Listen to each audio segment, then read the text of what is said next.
Vallabha Girivardhari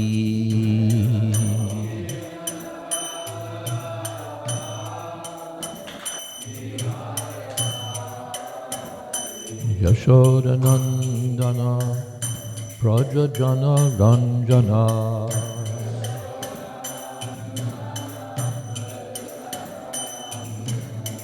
Yashodanandana Prajajana Ranjana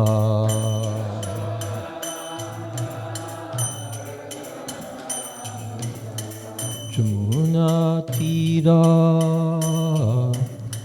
Vanachari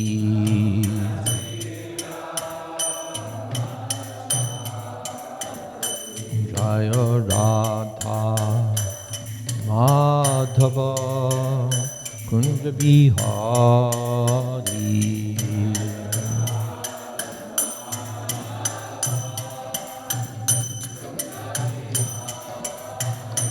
Jaya Radha Madhava Kunja Bihari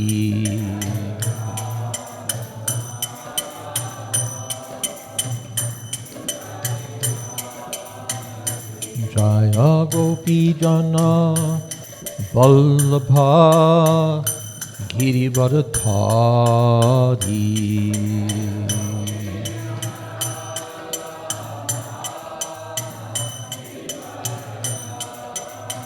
Yashodanandana Prajajana Ranjana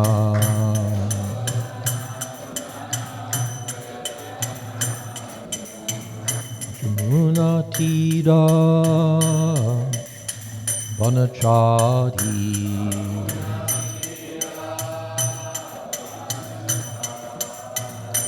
Jaya Radha Madhava Kunja Bihari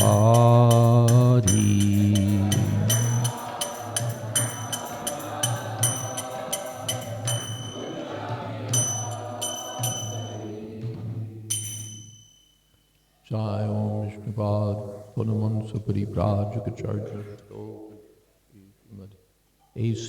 Bhakti Vedanta Swami Maharaj Prabhupada Ki Jai Ananta Koti Vaishnava Vrinda Ki Jai Namacharya Srila Haridas Thakur Ki Jai Prem Se Kaho Shri Krishna Chaitanya Prabhu Nityananda Shri Advaita Gadadhar Shri Vasari Gaur Bhakta Vrinda Ki Jai Shri Shri Radha Krishna Gopinath Sham Kun Radha Kun Giri Govardhana Ki Jai Vrindavan Dham Ki Jai Navadip Dham Ki Jai Jagannath Puri Ki Jai Ganga Mai Ki Jai Jamana Mai Ki Jai Tulsi Devi Ki Jai Bhakti Devi Ki Jai Samaveta Bhakta Vrinda Ki Jai.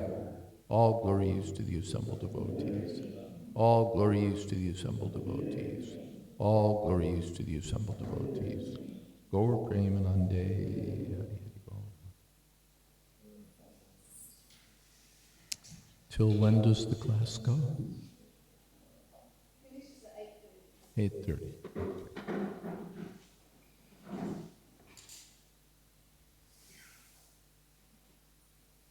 Om Namo Bhagavate Vasudevaya. Om Namo Bhagavate Vasudevaya. Om Namo Bhagavate Vasudevaya. Srimad Bhagavatam 3:26-72. Tam asmin pratyag atmanam dhiya yoga pravrittaya bhaktya viraktya jnanena vivichyatmani chintayet tam asmin pratyagatmanam dhiya yoga pravrittaya Bhaktya viraktya jnanena vividyatmani chintayet tam asmin pratyagatmanam Tiya yoga pravrittaya bhaktya viraktya jnanena vividyatmani chintayet.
Ladies,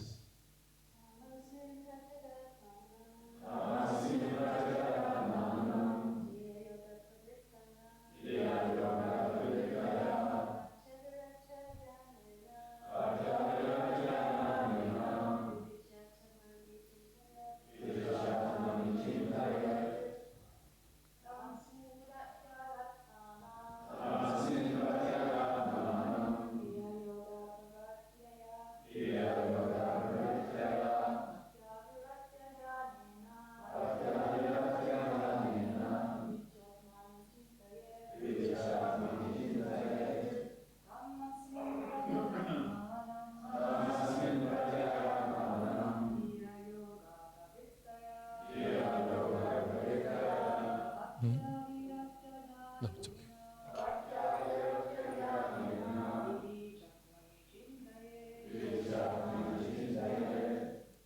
Tam, upon him, asmin, in this, pratyak atmanam, the supersoul, dhiya, with the mind, yoga pravrittaya, engaged in devotional service, bhaktya, through devotion, viraktya, through detachment, jnanena, through spiritual knowledge, vividya, considering carefully, atmani, in the body, chintayet, one should contemplate.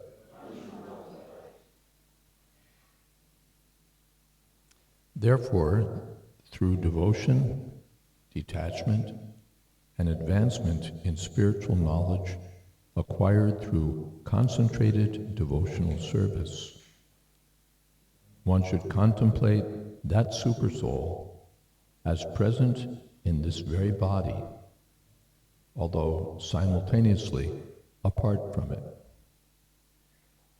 Purport: one can realize the supersoul within oneself. He is within one's body, but apart from the body, or transcendental to the body. Although sitting in the same body as the individual soul, the supersoul has no affection for the body, whereas the individual soul does. One has to detach himself, therefore, from this material body by discharging devotional service. It is clearly mentioned here, bhaktya, that one has to execute devotional service to the Supreme. As it is stated in the first canto, second chapter of Srimad Bhagavatam, Vasudeve Bhagavati Bhakti Yoga Prayojitaha. When Vasudeva, the all-pervading Vishnu, the Supreme Personality of Godhead, is served in completely pure devotion, detachment from the material world immediately begins.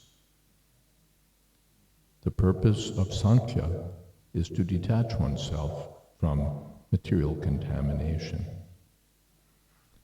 This can be achieved simply by devotional service to the Supreme Personality of Godhead.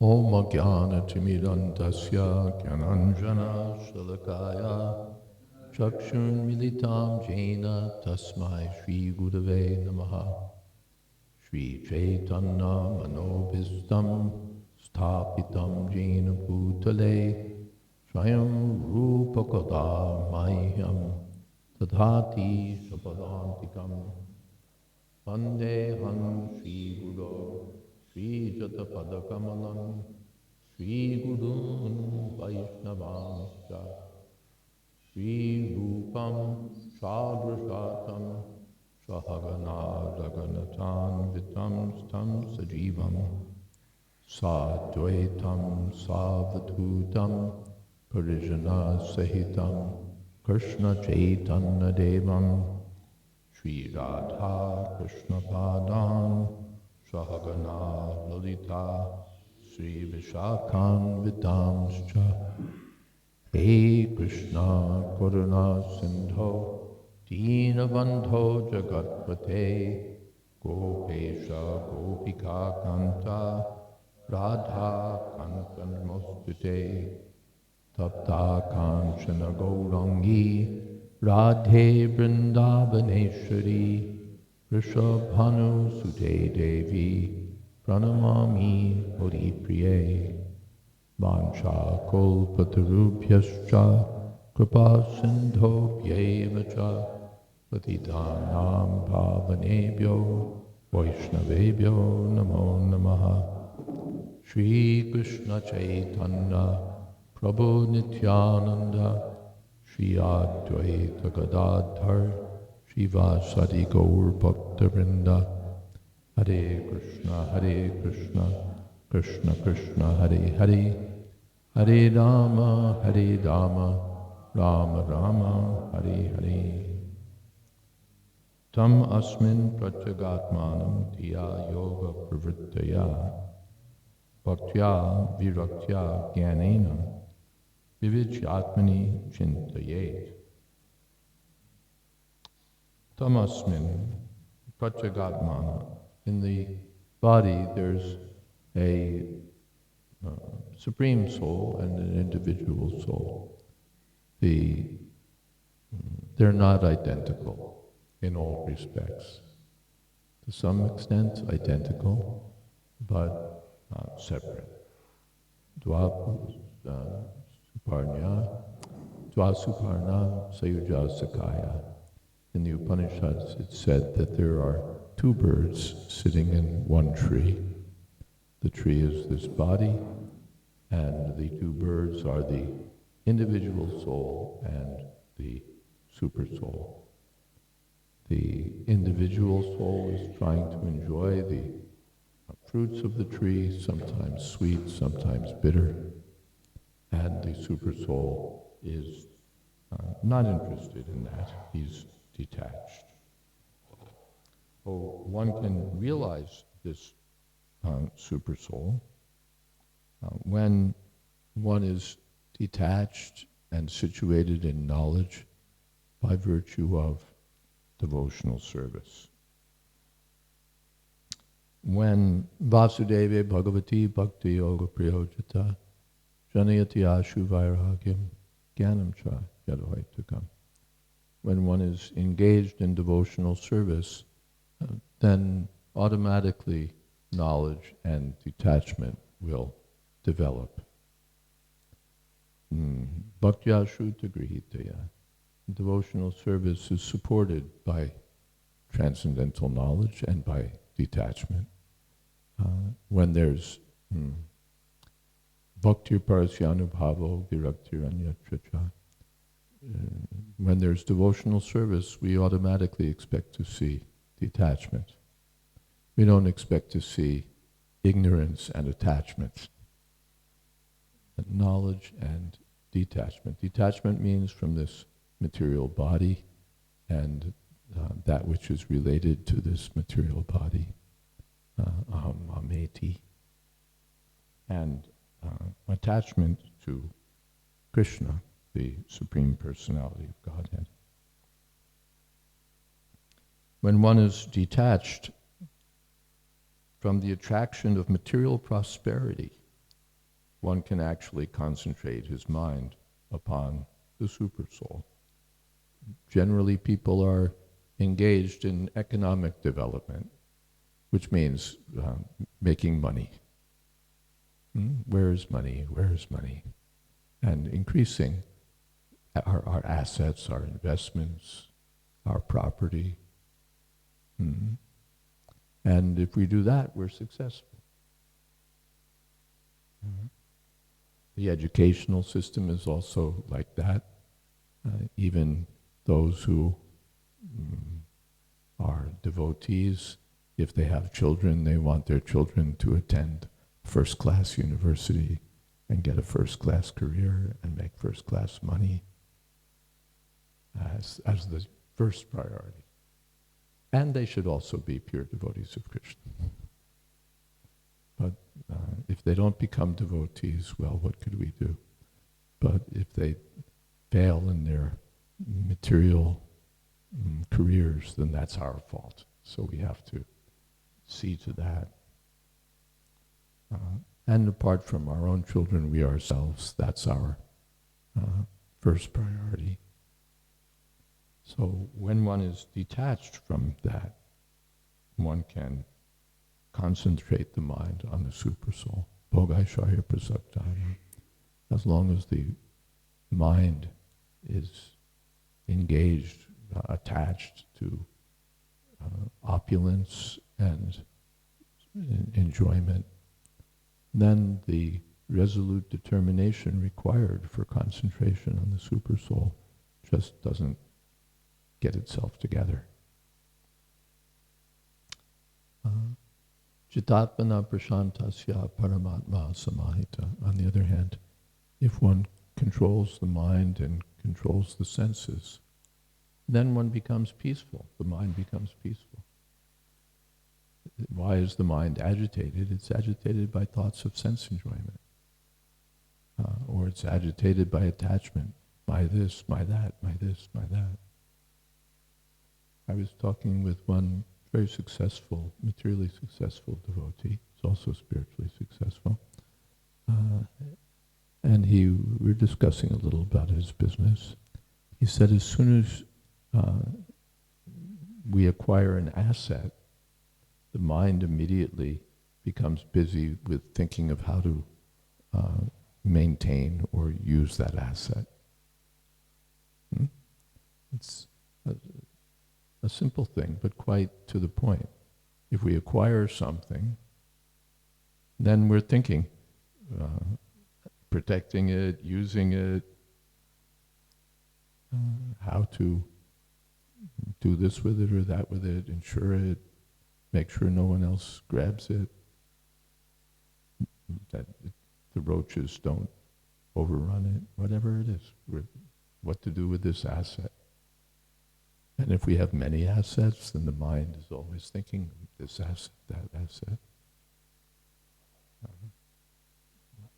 So one who's attached to material prosperity, his assets, will find it difficult to fix the mind on the Supersoul because his mind is going here and there thinking about various assets or the various opportunities for acquiring money and then enjoying material comfort and sense enjoyment.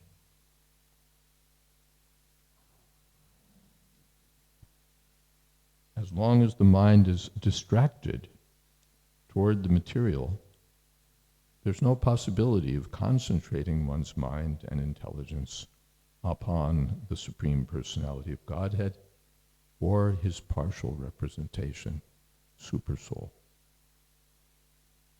In other words, one cannot concentrate one's mind and energy upon the Supreme unless one is detached from the material world. Following detachment from the material world, one can actually attain transcendental knowledge of the absolute truth. As long as one is entangled in sense enjoyment or material enjoyment, it is not possible to understand the absolute truth. This is also confirmed in Bhagavad Gita 1854. One who is freed from material contamination is joyful and can enter into devotional service, and by devotional service he can be liberated. Brahmabhuta prasanatma madbhaktim labhate param.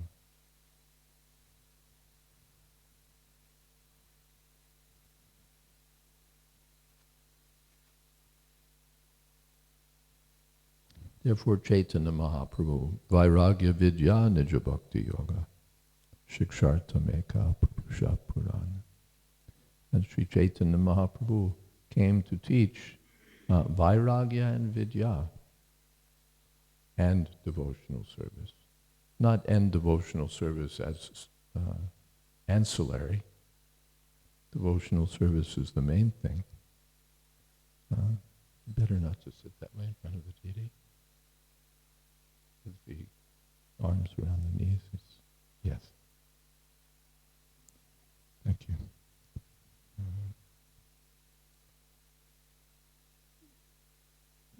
Knowledge and detachment are ancillary to devotional service, supportive of devotional service.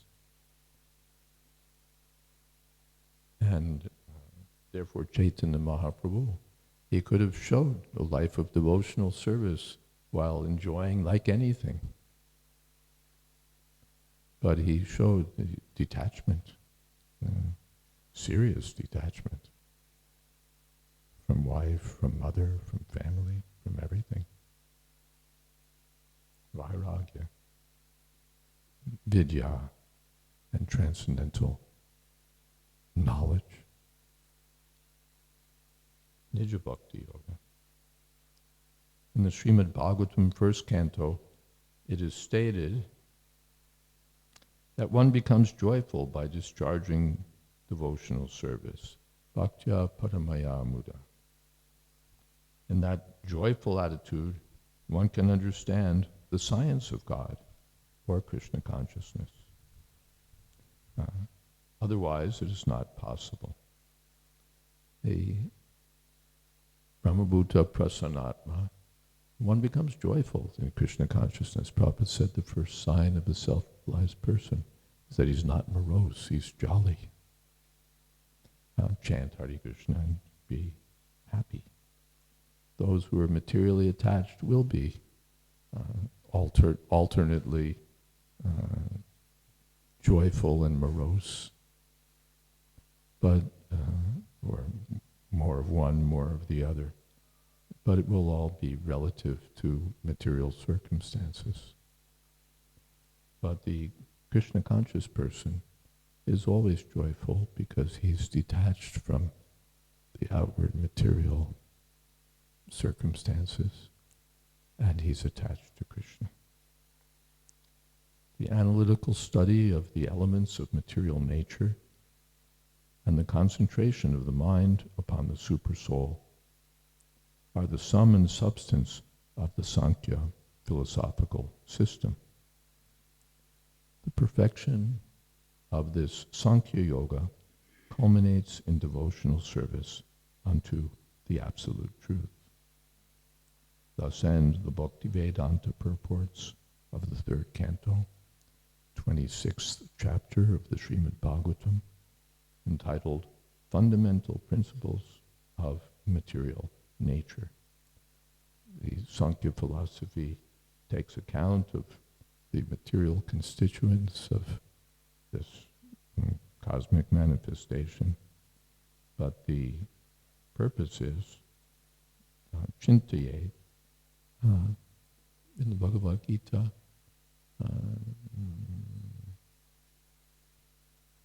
just before yato nischalati, what is that, right? Yeah, it's chapter 6. Let's see. Thank you. Wow.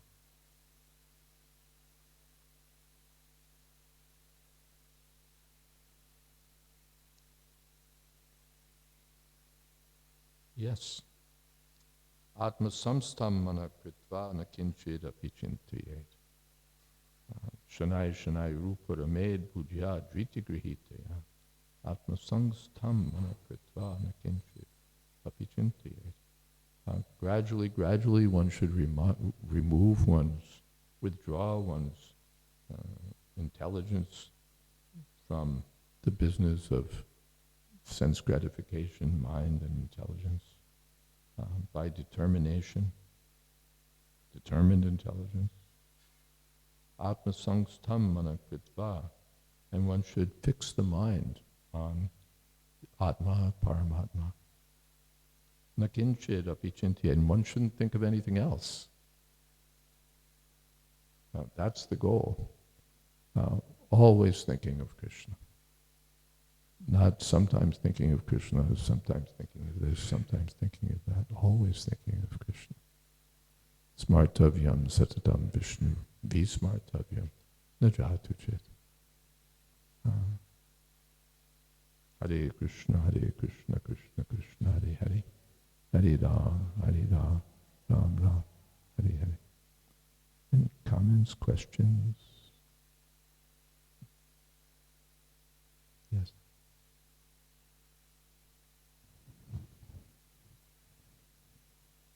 Atma samstam manakritva.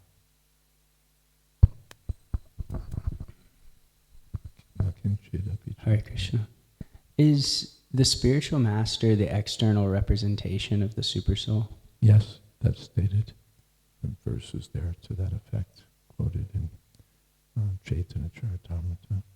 And so then to meditate on the instructions of the spiritual master is just as good as meditating on Supersoul? Yes.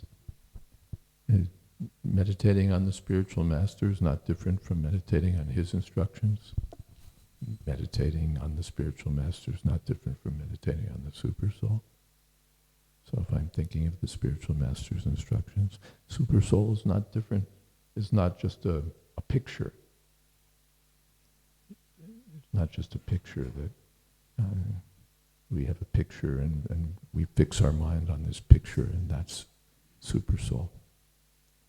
But Supersoul means the personality of Godhead. The Supersoul is not different from Krishna.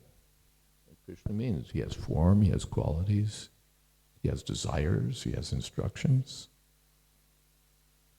Not just, like a, what is it? You see these little, what would you call them? Like someone has a what would you call them? Piece of furniture, and in the piece of furniture there's a trophy displayed, in glass. And there's, Trophy cabinet, okay. There's that makes sense. So there's a trophy, and you can see the trophy. So it's not like the Supersoul's a trophy, that you just picture the trophy, or you picture the personality of Godhead. When it's said that one should meditate on the lotus feet of Krishna, it doesn't mean, you've got like a little separate thing with lotus feet. The feet, opposite feet means person. So the feet are connected to the whole person, and the whole person is connected to his form, qualities, devotees, everything. So yes. Marsh. Sir, if I make a comment? Can I make a comment? Absolutely. Yes, as you pointed out, the spiritual master is the representative of the Supersoul. But as Krishnadas Kaviraj Goswami says in the Chaitanya Charitamrita, Shiksha Guru Te Krishnara Swarup Antaryame Bhakta Shrestha Eduri Rup. That one should know the spiritual master Krishna, as a representative of Krishna. Both the super soul and the best of the devotees, they're manifestations of Krishna. So it's not only our initiating guru, who's a representative of Krishna, but anyone who, in proportion to their following the instructions of the Acharya and repeating the message of the Acharya through disciple succession, that's actually the super soul doing that.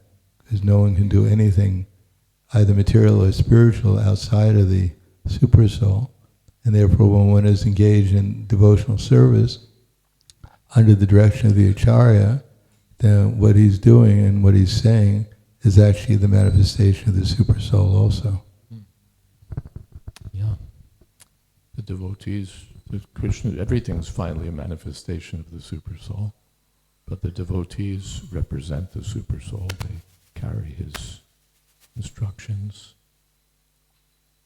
The super soul's within, and the devotees and the spiritual master are without. So whoever's in proportion, bringing us closer to Krishna, represents the super soul. At the same time, one should be, Kaviraj mentions, Kaviraj Goswami mentions the spiritual master.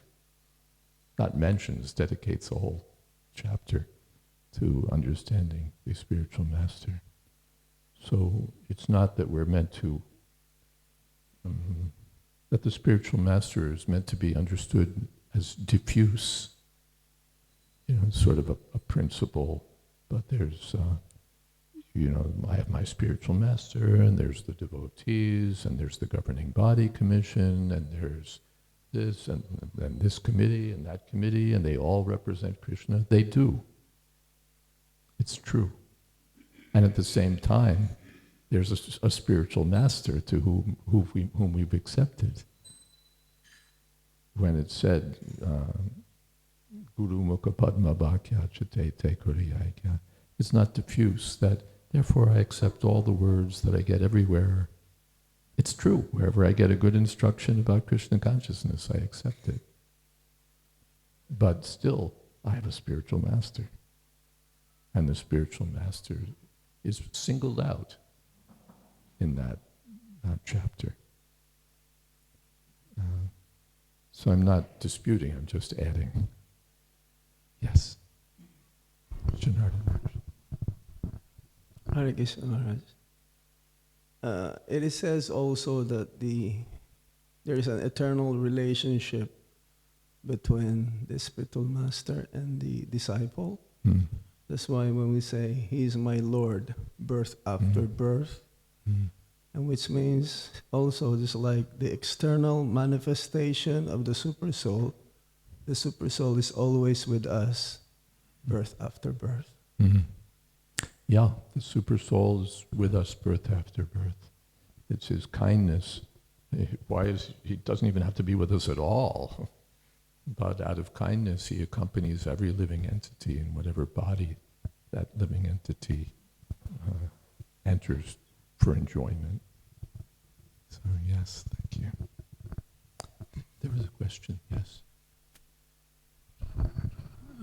Maharaj, can you say something about, sometimes you look at a picture of the super soul in the BBT publication, it's not that the Krishna is sitting there with the soul crammed into between the veins. We're not crammed in between the veins and the muscles. And it's described in the Bhagavatam there's a spiritual skull within the region, and also there's many associates of the Lord in there as well. Can you describe a bit more about really what's going on in there?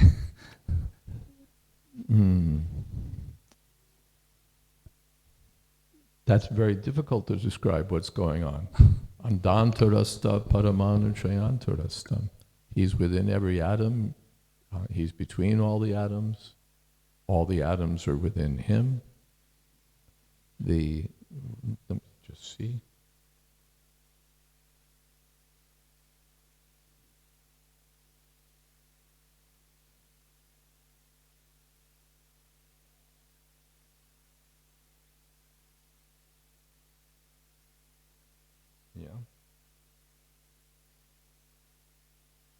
Sarvata panipadam tat sarvatokshi shidomukam sarvata shrutimal loke sarvamavritya tishtati sarvendriya gunabhasham sarvendriya vivarjitam asaktam sarvabhichaiva nirgunam gunabhokvachat vihir antascha bhutanam acharam charameva chat sukshmatvat tadavigyayam durastam chantike chatat avibhaktam jabhuteshu vibhaktam ivachastitam bhuta bhartra chatajgayam prasishnu prabhavishnu cha.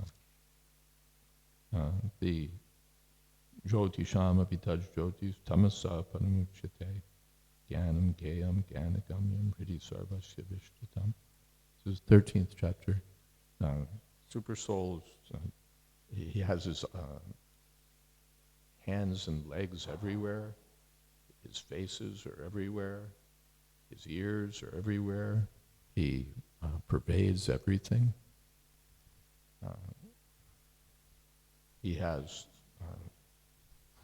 full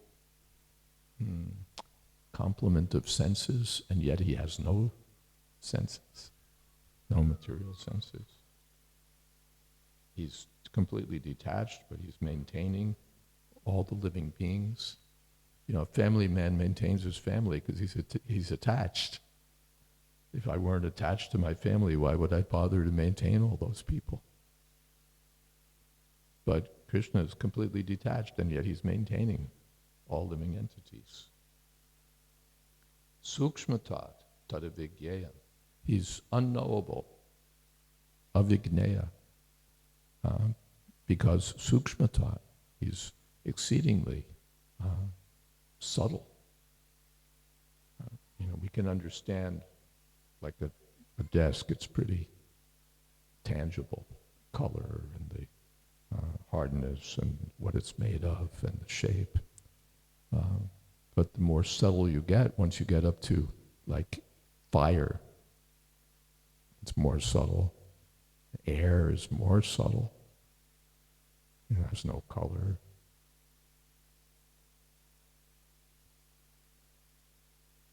No shape. Then you get to the mind, it's more subtle. Intelligence, false ego is exceedingly subtle. What exactly is false ego? Higher than the mind, higher than the intelligence, but lower than the soul. Pretty hard to put a pin into. Then higher than the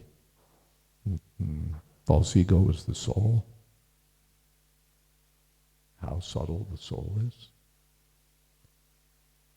And the super soul is still more difficult to understand. Avibhaktam chabhuteshu. He's undivided, and yet he's present in everyone's heart. So it's not just a piece of cake to understand the super soul, that he's Krishna, and Krishna is hard to understand. Yet sometimes Prabhupada says, wherever there's Krishna, everything's there with him. The whole Goloka Vrindavan is there wherever there's Krishna. All his qualities, pastimes, everything. Krishna's everywhere, which means everything is everywhere. Now, how do we understand that? It's not immediately graspable. But as far as his activities, we don't hear about activities of the super soul, that he's in the heart doing things, except for smriti jnanam apavanam, giving memory, forgetfulness, intelligence. He's not enjoying anything. But his, what would you say, his engagement is to accompany the living being and see to his welfare, finally. Therefore, different from the personality of Godhead. The personality of Godhead is vivid in his pastimes, and the super soul is. Therefore, the yogis are more interested in the super soul. They haven't graduated to the platform of pastimes and emotional engagements, friendship, parental love, conjugal affection. That's not found in the super soul. For the yogis, super soul. And for the devotees, the personality of Godhead. Is that okay?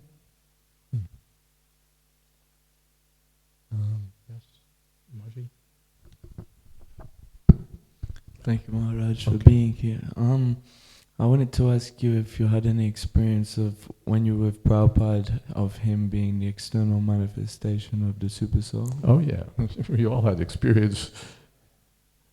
Why you are rubbish like this? Why you're doing this nonsense? Who has told you to do this? You think the super soul is calm and all forgiving, all accepting. Not in his external manifestation. You'll be intelligent in 100 years. No problem. And on the one side and on the other side, oh, you have done so nicely. Appreciating. Whatever Prabhupada did. Especially when instructing. Representing super soul. It's not that we have to somehow or other put together an image where Prabhupada is somehow or other, you can almost see his forearms, and it's not like that. But he's representing. Just like during Queen Elizabeth's time, she had her various representatives, officials and so on. But you don't have to imagine them being a woman. Even though she was a woman, and these were her representatives, but not that they were identical in every respect, but they represented the authority and power and so on of the regents. Okay? Yes. This side, yes. Hare Krishna Maharaj. My question is on sense gratification. So we may just have a small sense gratification, but we carry it for years and years and years. Could you please explain how we can get rid of that little thing that we just like to do? There's something that we like to do. How do we get rid of it? We carry it for years and years and years. It's not that you have to get rid of everything.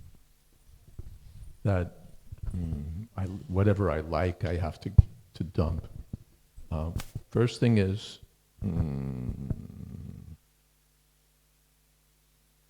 anukulyasya sankalpa, pratikulyasya varjana. If it's favorable for devotional service, it can be accepted. If it's unfavorable, then we should reject it. So if it's in the unfavorable category, then we should get rid of that by positive engagement. Yoga pravrittaya. Is that what it is? Yeah. Yoga pravrittaya. By positive engagement in devotional service, we get free from the attachments to this and that. If we just try to get free from the attachments without devotional service, that won't be effective. But rasovarjam rasopyasya param drishva.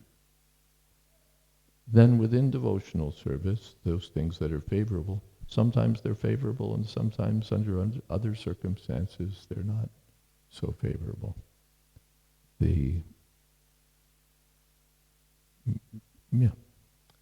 My engagements as a child are different from my engagements as a grown-up and different from my engagements as an old man. Just finished a book on the Vanaprastha ashram. Family attachment is favorable for devotional service at a certain stage. Not absolute family attachment, but some measure. But then later, one is advised, no, this attachment also, we should cut. Well, by determination. What is that? In the 15th chapter, Asanga shastrena dridhena dridva, by determination. The banyan tree is very complex, so many roots going up, down, this way, that way, branches, leaves. So, dridhena, by determination, one should detach oneself. Where do you get the term from? Chanting Hare Krishna? Especially following the 4 regulative principles and chanting at least 16 rounds a day. We get determination there. And then from all the other things that probably rise early in the morning, worship the deities, hear Srimad Bhagavatam, associate with the devotees. It's not there's like a hidden thing. Tat tat karma pravartana. By doing all of these things, we advance. And if we neglect, then it will be more difficult. Is that okay? Yes. Thank you, Maharaj. You mentioned earlier that I should add one more thing. And we get association by associating, determination by associating with those who have determination. Important. Yes, I'm sorry. Thank you. So different ISKCON gurus, they can sometimes be in conflict. At least their instructions can be very, very different from each other. And at this point in time, I don't have the qualification to distinguish or discriminate between which guru is following Prabhupada more proportionately than the other. And yet the instructions remain sometimes even opposed or in conflict. So how to distinguish in these points? How to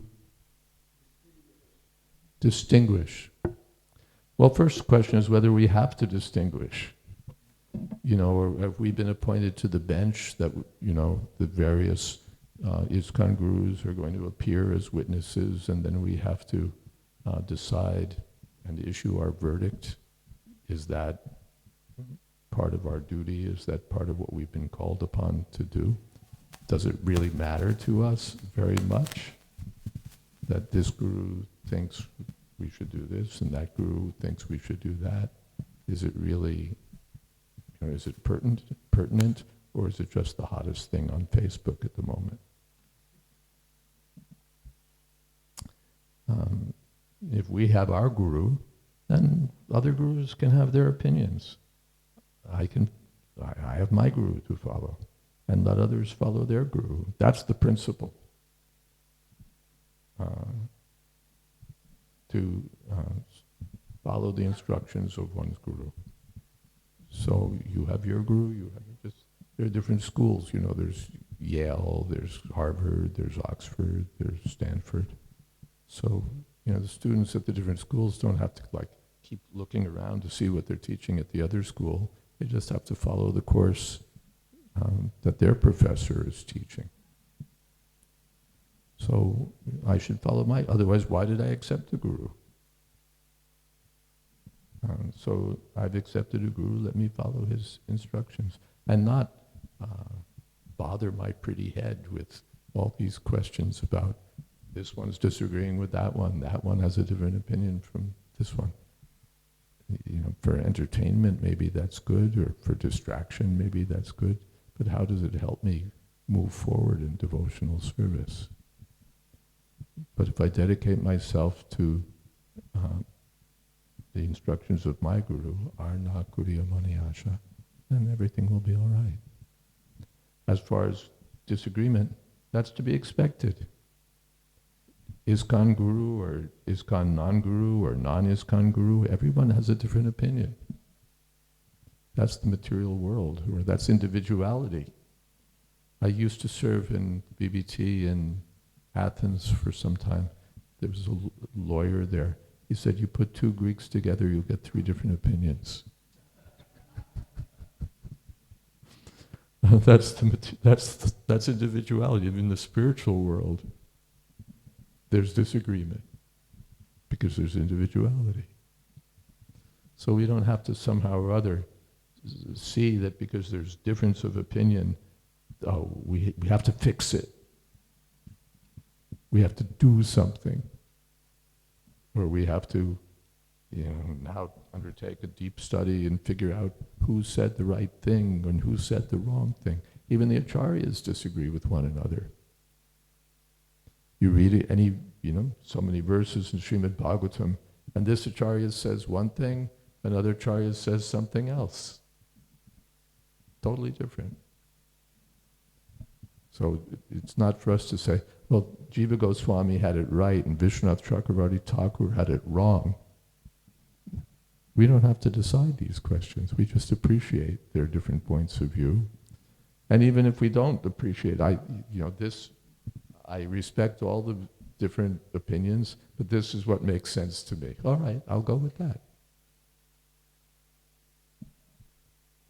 But not that because I chose Jiva Goswami's point of view, now I'm down on Vishwanath Chakravarti Thakur. It's not like that.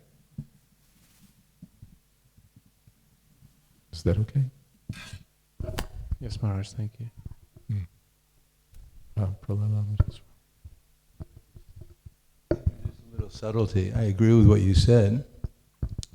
But then again, as Prabhupada writes in the Bhagavad Gita, that blind following and absurd inquiries are condemned, that one should not only hear submissively, but one should get a clear understanding through submission, service, and inquiry. So sometimes two devotees are saying the same thing from different points of view, and they're really saying the same thing, but we don't understand it's the same thing. So we don't have to, if we don't understand, then submission, service, and inquiries will help us understand better and see the unity of what they're actually saying. Nice.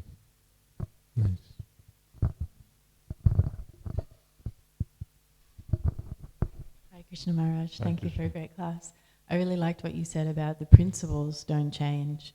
So while we have different gurus, the principle never changes. So you'll find that most gurus in ISKCON actually agree on the principles, but the details around those principles or around other things might be completely different.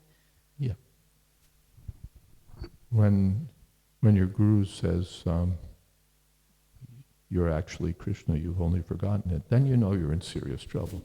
But as long as everyone's teaching devotional service, following in the footsteps of the Goswamis, following our acharyas, then all right, we have scope for different ways. Even non-ISKCON gurus. Not that ISKCON gurus have it right, non-ISKCON gurus have it wrong. There are so many gurus outside of ISKCON following the Chaitanya Mahaprabhu's line. Not that, well, he's not an ISKCON guru, so whatever he says is just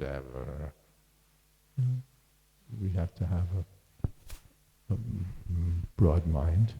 At the same time, we follow our guru. Yes. That's what Prabhupada says. He says, don't listen to my God brothers, because if they say something different, That may be there. I may not listen to them, but I respect them. respect will always be there Yeah. for But everyone. Not that, again, there's a different opinion from some other guru. So, all right. But my guru told me to do this. Good. Even that guru will say, all right, your guru told you to do this, do it. Not that I disrespect. And we need to be a little careful also, not that, we need to be a little careful. Harikesh told the story that when he was Prabhupada's secretary one time, he said, sort of supporting Prabhupada's mood, how could these disciples of Bhakti Siddhanta Saraswati Thakur be such rascals? And Prabhupada blasted him. He said, my Guru Maharaj never had any disciples who were rascals. I can call them rascals, but you cannot.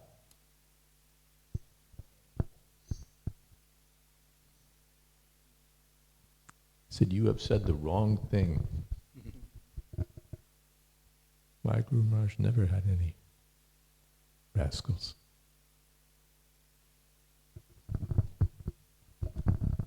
Sometimes we may have different authorities. Our initiating guru is an authority. We may even have Shiksha gurus. We may have the GBC or a temple president. So if we don't understand and we think there's a difference in what they're saying, then we should let them work it out and come up with something that can give us a clearer direction that they can agree upon. It's not really our business to reject authorities. It's our business to find out what actually Krishna wants us to do. We can only do that when our authority, Guru, Sadhu, and Shastra, are all saying the same thing. Otherwise, it may be confusing for us. Well, ideally, there'll be agreement between everyone and everyone, but there, subjectively, that there isn't always agreement, and at least from my way of looking at it, it's not that all the gurus or all the authorities or all the temple presidents or all the GBC men or any mixture of the above are all saying the same thing. We may agree on core principles, but we may be saying entirely different things. It's not that we can just harmonize it by saying, like the Mayavadis, you try to preach to a Mayavadi. I remember back in the old days in 2nd Avenue, we had these people who would come from the up-down Swami Sampradayas, followers of this or that trendy guru. And you couldn't say anything to them because whatever you said, yes, that's what our guru says also. Any nonsense that they said, you could blast. And they'd say, yeah, that's what our guru says also. So it's not that everything is the same. Not that everybody's really saying the same thing. We're saying different things.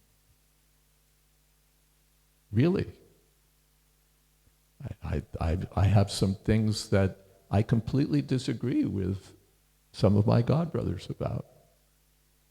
I disagree with some of our sannyasi godbrothers. I disagree with some of the GBC men. I disagree with the entire GBC on some matters. It's not that we're really saying the same thing. I'm saying that's rubbish. And they're saying, you're rubbish.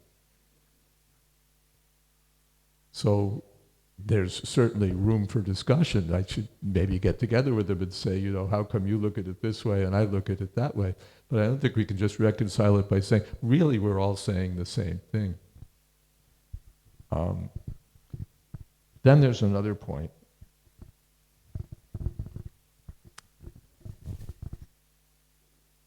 Well, maybe I'll relate a dream I had. Dreams don't have authority in our movement. Except for the person who has them.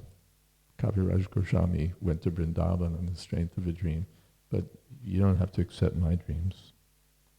But I had this dream many, many years ago during the time when there were zonal gurus and all. I won't tell you the whole context, but I won't tell you the whole dream, but the essence of the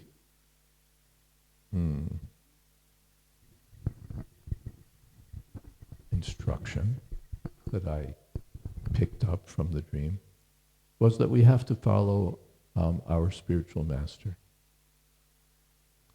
Even if our temporal authorities may have some difference of opinion, finally the duty of the disciple is to follow the spiritual master. I recognize that we try to harmonize everything. I recognize that we try to work together with one another for the common cause. But as a principle, there's no injunction in Shastra about following one's various authorities. And again and again and again and again and again and again and again and again, it's emphasized that one should make the instructions of the spiritual master one's life and soul. That's just what the Shastra says. Now, and our temporal authorities, who have very important responsibilities, have to work within that, have to live with that, have to work with that understanding, have to take that as a given, that that's what the Shastra says. And if we want to achieve a kind of easy equilibrium by minimizing the importance of the spiritual master, we're headed for disaster. It's just not a solution. Managerially, it's a great solution. Just make management the most important, then whatever the management says, you just follow it. Easy. But you just tossed out the books. So we can't do that. Another approach is just make Prabhupada the guru of everyone and make the management the Prabhupada's representative. And when we follow the management, then we're following Prabhupada and we're all Prabhupada's disciples and we're happy in Bangalore forever. So that's great too. It works as a managerial solution. You just couldn't ask for better. But you have to throw out the books again. So we have to live with this very difficult circumstance where each devotee is advised to make the words of his spiritual master his life and soul. And then we have to work together for serving Prabhupada's mission, taking into account managerial considerations and so many things. Sankarshan Prabhu.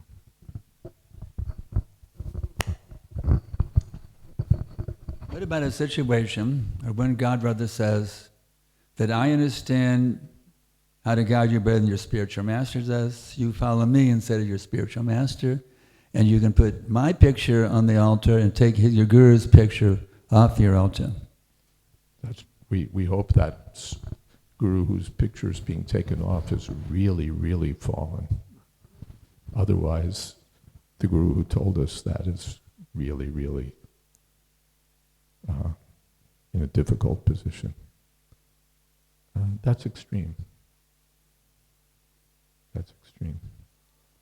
The business of the Shiksha gurus or the other devotees is to encourage us in following our spiritual master.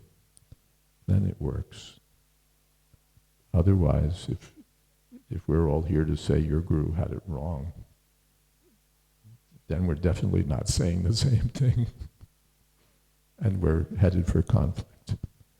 That may be, if your spiritual master is telling you to take LSD, well, yes, then take his picture off the altar, because we've really gone into the rocky territory.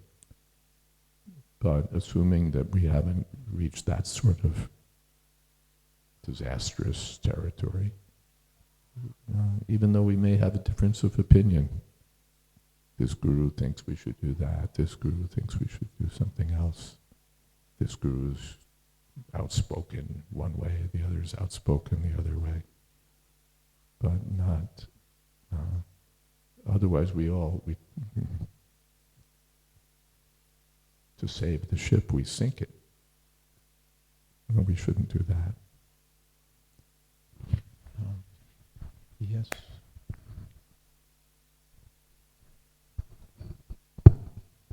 What is that? Amanina amanadena. We should give all respect to others, so we should respect that the devotee, we should respect his commitment to his spiritual master, we should respect his spiritual master.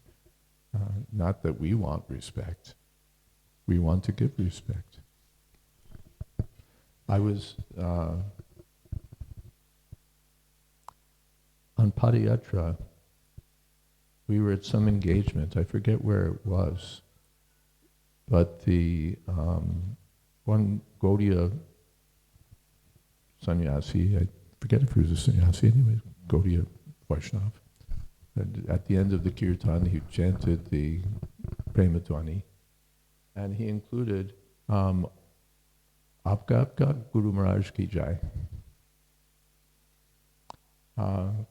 All glories to everyone's own spiritual master. It's distributive, Aapka Aapka, to each and every one of your gurus. All glories. This is Vaishnav. Yeah, where did that microphone go? Hare Krishna, Maharaj, thank you for the class.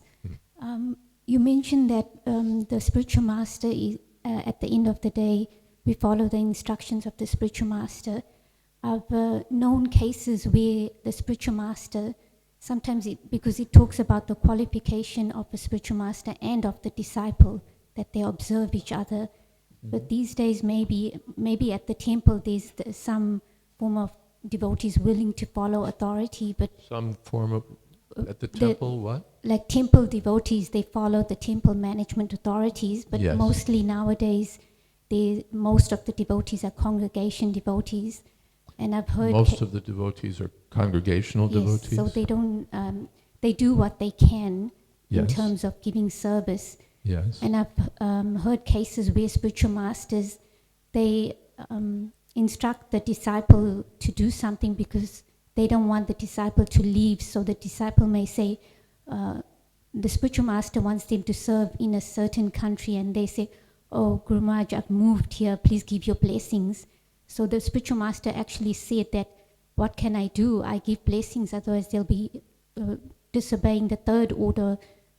They'll be doing the third offense of disobeying the spiritual master. And then another case where the spiritual master says, "Oh, they said I'm only able to chant 10 rounds even though they've been initiated." He said, "Okay, just continue and keep going," because he doesn't want to discourage them and leave. So there's that aspect of our own sincerity and our intention, or twisting the arm of the spiritual master, getting him to say what we want to do, because we're not willing to hear from anyone else. And we say, "Oh, my spiritual master said it's okay, so I'm fine." Well, okay, that was a complicated question.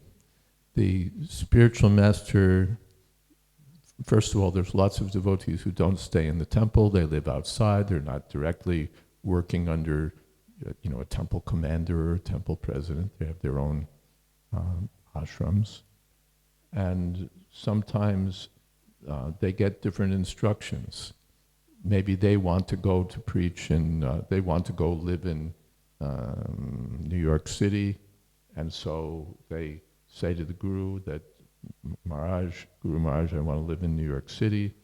And really the spiritual master doesn't want them to go to New York City, but he says, well, all right, if you really want to go to New York City, fine, you have my blessings. Or the disciple says, Guru Maharaj, I can't chant my 16 rounds for X, Y, Z reason. Is it okay if I could chant 8 rounds? And the spiritual master says, well, and maybe he gives him permission to chant 8 rounds because he's got some idea that, well, if at least I can get him to chant 8 rounds, then maybe I can up it to 10, and so on, whatever the thinking is of the spiritual master.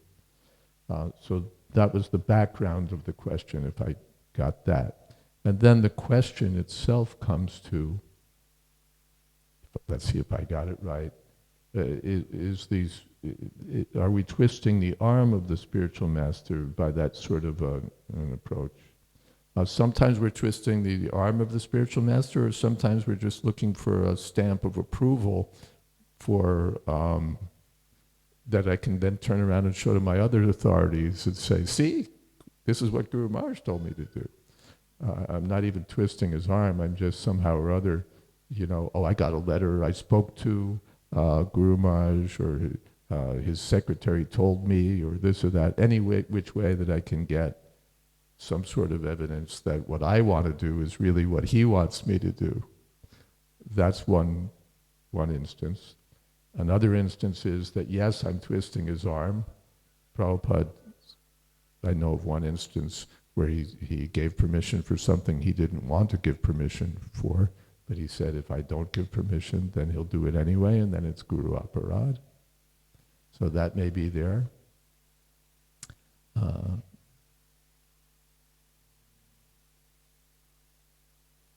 Or it may be that the Guru actually wants me to do something different, which I may or may not be willing to do, but those things are all there. Should we twist the arm of the spiritual master? No, we should try not to do that. We should let our arm be twisted. That's who we are. But did I miss something or what? But you have to speak loud and into a microphone. If Prahladananda Swami gives you the microphone, then